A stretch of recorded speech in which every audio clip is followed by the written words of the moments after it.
외국에서 상품을 수입을 하면서 우리나라 수입자들은 FTA 적용을 하고 관세 혜택을 받는 걸 이제는 아주 필수적인 절차로 생각을 하고 있습니다.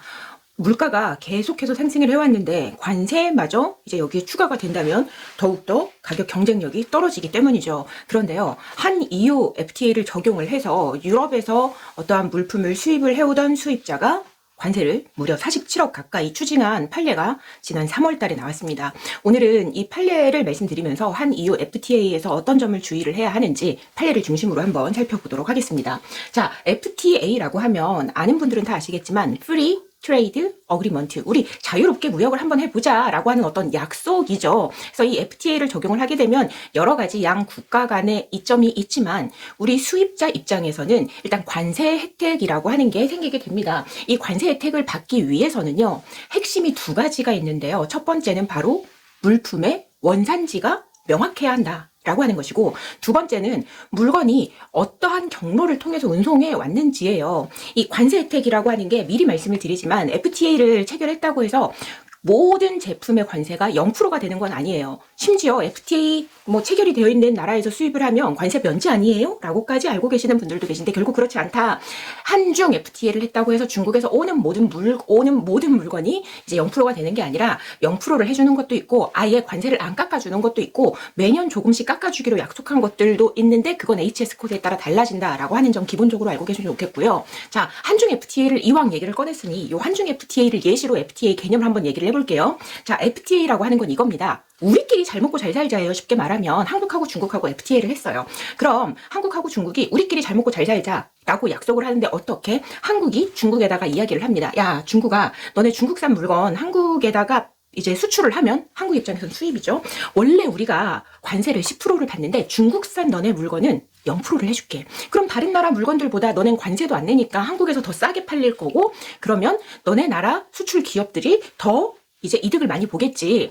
그러니까 중국아, 내가 이렇게 해줄 테니 너도 그렇게 해줘 라고 서로 약속을 하는 거예요. 이거를 이제 FTA라고 하는데 방금 말씀드린 것처럼 중국아, 중국산 물건은 싸게 해줄게 라고 이야기를 했죠. 그래서 핵심의 첫 번째가 바로 물건의 원산지라고 하는 게 되는 겁니다. 중국에서 출발했다고 모두 중국산일까요? 아니죠. 중국에서 어떤 충분한 가공 공정, 실제로 FTA 협정에 자 1번, 2번 조건 충족하세요 라고 이런 식으로 조건을 달아놓은 것들이 있어요. 그 조건을 충족한 중국산 상품에 대해서 적용을 해주는데, 중국산 물건이라고 해도 중국이 아닌 다른 나라에서 출발을 했다거나 미국, 대만, 홍콩 이런 데 출발하는 거 안 됩니다. 홍콩도 안 돼요. 반드시 중국에서 출발을 해야 된다. 그리고 중국에서 다른 나라 막 돌아다니다가 오는 거 안 된다. 바로 다이렉트로 한국으로 와라. 원칙을 이렇게 정하고 있어요.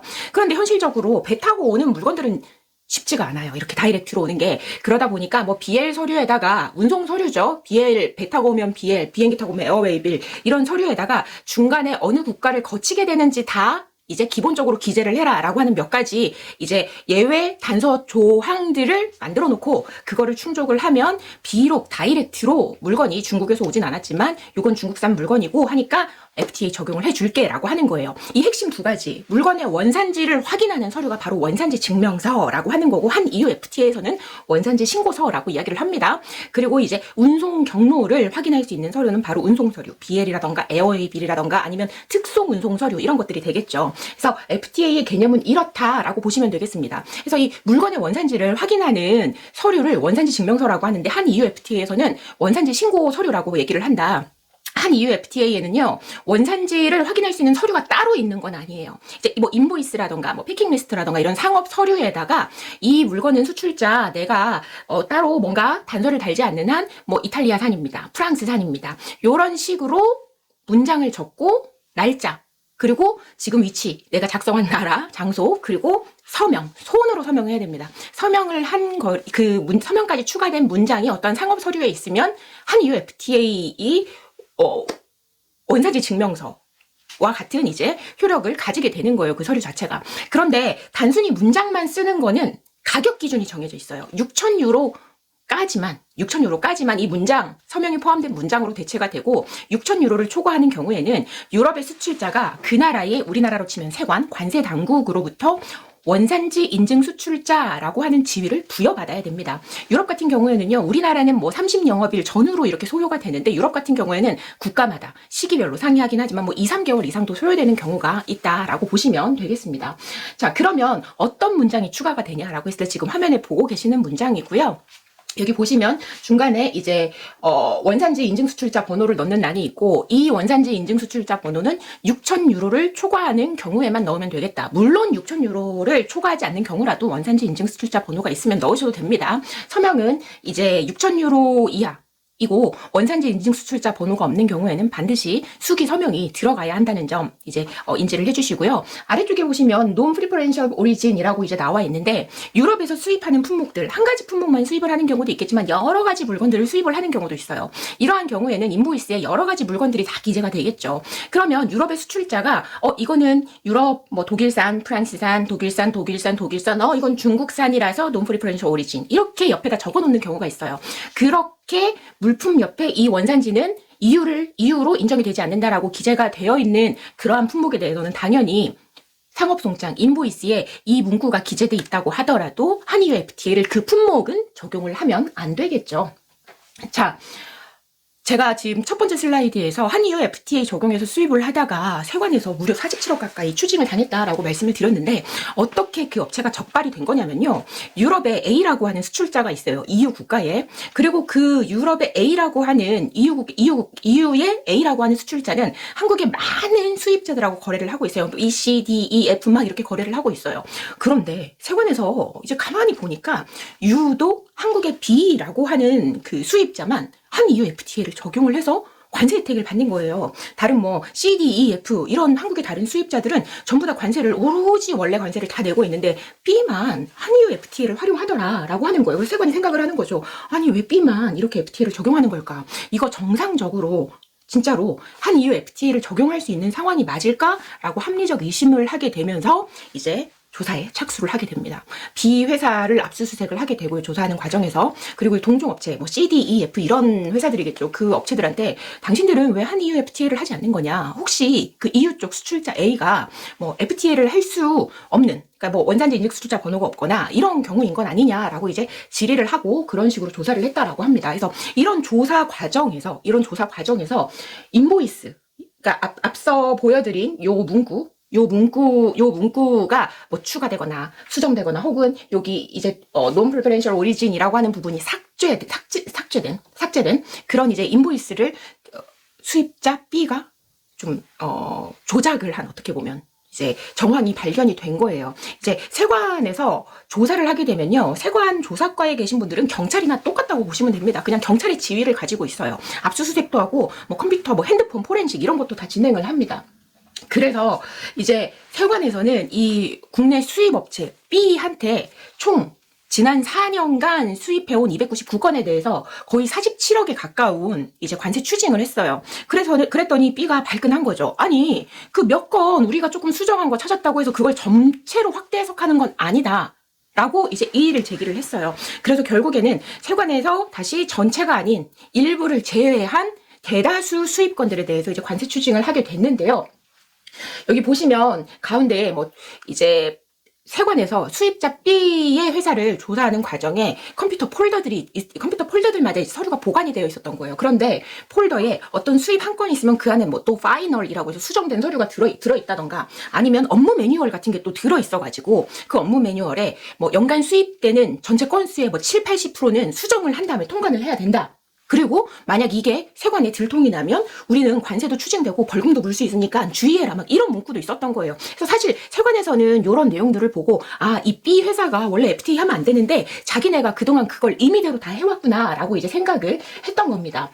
이때 수입자의 주장, 세관과 이제 어떻게 보면 수입회사 B가 좀 이제 다툼을 하게 된 거죠. 수입회사 B의 주장은 뭐냐면, 아니 세관, 당신들이 지금 우리한테 관세 추징을 한 전체 건수에 대한 명확한 입증 자료도 없지 않느냐. 우리는 단 몇 건을 제외하고는 대부분 수출자한테서, EU 쪽 수출자한테서 이제 원산지 문구도 다 받았고, 직접 운송 원칙, 유럽에서 한국으로 이제 다이렉트로 와야 되고, 예외적으로 다른 나라 거쳐오면 어떤 조건을 충족해야 된다. 이런 것도 다 갖춰져 있다. EU 쪽 수출자가 우리한테 발행해준 FTA 원산지 신고서, 그거를 당신들이 명확한 근거도 없고 원산지 조사도 하지 않은 상태에서 이거를 단순히 배제하는 거 안 된다. 협정에서도 그렇게 하지 말라고 정하고 있잖아. 그리고 당신들이 우리가 수입한 물건 대다수에다가 관세 추징을 하고 싶으면 당신들이 입증을 해야지. 그냥 단순하게 정황 증거, 당신들의 상상만으로 이렇게 과세를 하는 건 절대로 안 된다라고 이야기를 합니다. 그러면서 세관 당신들이 우리 회사 어떤 직원의 컴퓨터에서 찾은 업무 매뉴얼은 우리 회사에서 만든 그런 매뉴얼이 아니야. 전사 매뉴얼이 아니야. 단지 수입 업무를 하는 담당자가 자기가 이렇게 수입 업무를 처리를 해야지라고 그냥 지 혼자 정리한 거거든. 그 지 혼자 정리해서 지가 이렇게 보겠다고. 그리고 뭐 관세법상에 여러 가지 처벌 조항이 있는데 그런 것들이 참고하려고 자기가 적어 놓은 거다. 그리고 그 안에 뭐 우리가 이제 대표자분 컴퓨터에서도 뭔가 자료가 나온 게 있어요. 거기 보면 뭐 비상경영 대응 체제 실행안 뭐 이런 것들이 있는데 그런 것들의 그 내용에 있었던 아주 좀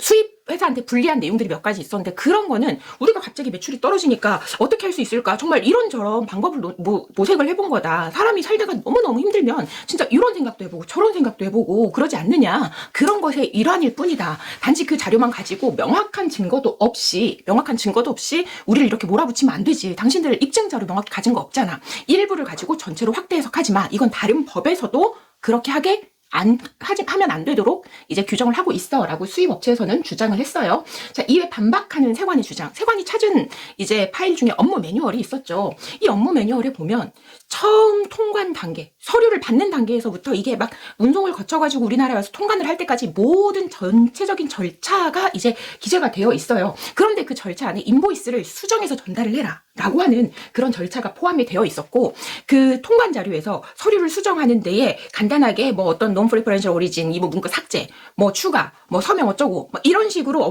그 수정해야 되는 내용들이 여러 가지가 있었는데 그 업무별로 뭐 10분 처리 예상 시간 10분에서 최대 몇 시간까지 이렇게 구체적으로 기재가 되어 있던 거예요. 그리고 수입건마다 뭐 BL 번호, 뭐 인보이스 번호, 또 뭐 수량, 가격 이런 번호 이런 것들이 다 엑셀 파일에 정리가 되어 있어서 false라고 이제 적혀 있던 이제 그 엑셀 칸이 있는 부분은 세관에서 이렇게 생각을 한 거예요. 명확한 근거는 없었던 것 같아요. 이거 이렇게 표시된 거는 전부 당신들 수입회사 B가 뭔가 임의로 서류를 조작을 하거나 위조를 하거나 서류를 꾸며가지고 이거 부정한 방법으로 FTA 혜택 본 거 아니야? 이렇게 생각을 한 거죠. 심지어 그 매뉴얼에는 이 서류 인보이스 예시 두 가지가 딱 이렇게 나와서 이거는 FTA 안 되는 거, 어떻게 고쳤을 때 이 경우에는 FTA가 되는 거, 이런 예시까지 있었다라고 하면서 세관이 우리들의 주장대로 수입회사 B는 이제 관세 추징을 당하는 게 맞다라고 막 주장을 한 거죠.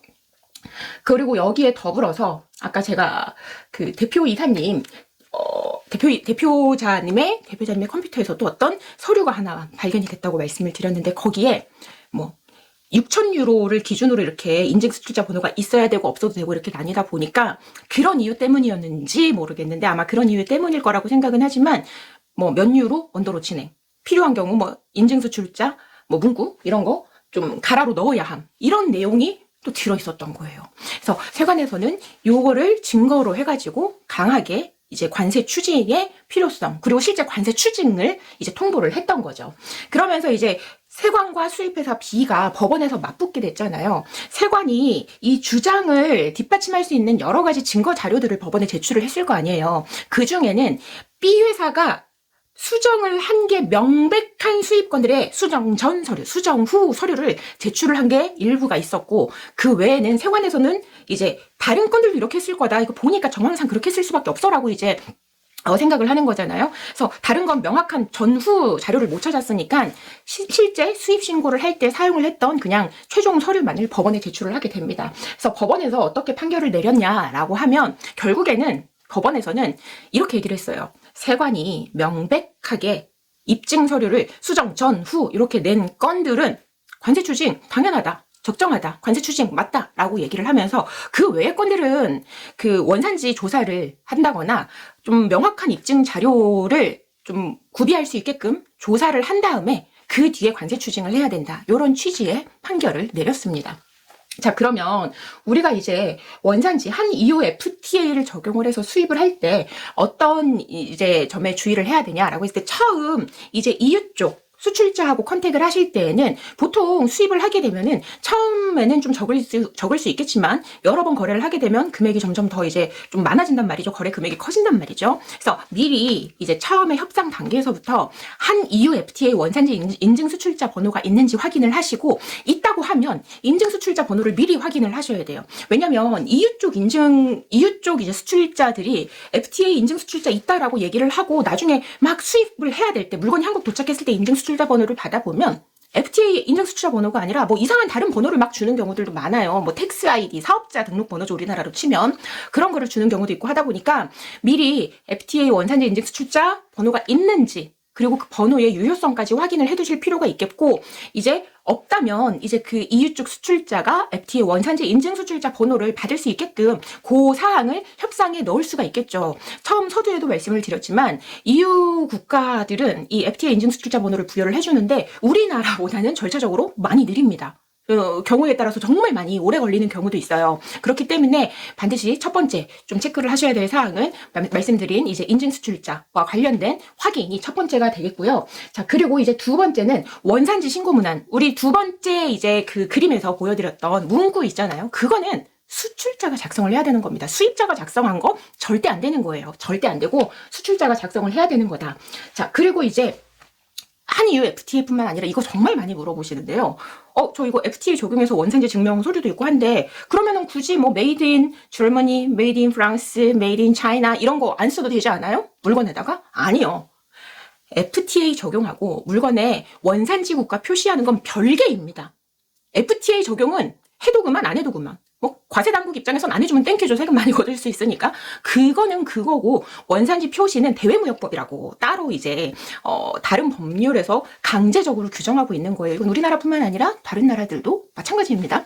그래서 FTA하고 원산지 표시는 별개다. 원산지 표시는 법에 하도록 정해져 있는 물건은 거의 대부분의 물품이기는 합니다만 이제 원산지 표시는 반드시 해야 한다라고 하는 점. 자, 그리고 FTA에서의 핵심, 관세 혜택을 받기 위한 핵심 두 가지 중에 하나가 물건의 원산지였고 두 번째가 뭐였나요? 두 번째는 운송이었습니다. 그래서 이 운송을 확인할 수 있는, 운송 경로를 확인할 수 있는 서류는 이제 BAL, 에어웨이 빌, 뭐 특송 운송 서류 이런 것들이 있는데 FTA는 원칙이 운송을 어떻게 해야 된다? 다이렉트로 해야 된다.